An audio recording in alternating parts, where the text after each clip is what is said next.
السلام علیکم۔ ربیع اول کا مہینہ مبارک ہو۔ جب سے ربیع اول کا مہینہ آیا ہے ہر بندہ 12 ربیع اول منانے کی تیاری میں لگا ہوا ہے۔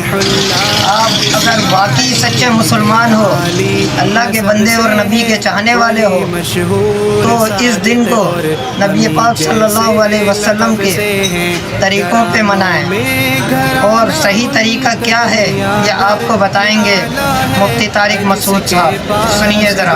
دیکھو، ربیع الاول کے بارے میں لوگ اکثر ایک سوال پوچھتے ہیں کہ عید میلاد النبی منانا، اس میں جشن کرنا، نبی صلی اللہ علیہ وسلم کی آمد پہ خوشی منانا، یہ اسلام میں کیسا ہے؟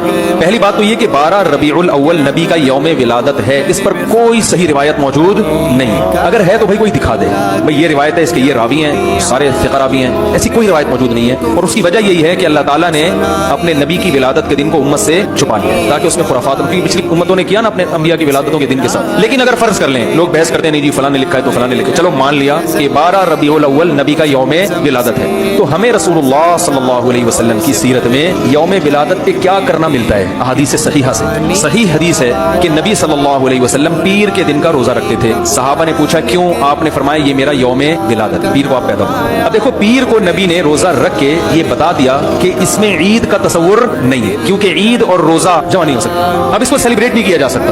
جس دن روزہ ہو جائے گا نا، اب وہ سیلیبریٹ کرنا اس کو ممکن ہے ہی نہیں، اس میں جشن کا تصور ہی ختم ہو گیا۔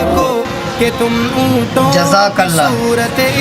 نبی کے چاہنے والے نبی کے ہی طریقے پہ چلیں گے، باقی جو دین کو خراب کرنے والے ہیں وہ دین کو خراب کرتے رہیں گے۔ ختم نبوت زندہ باد۔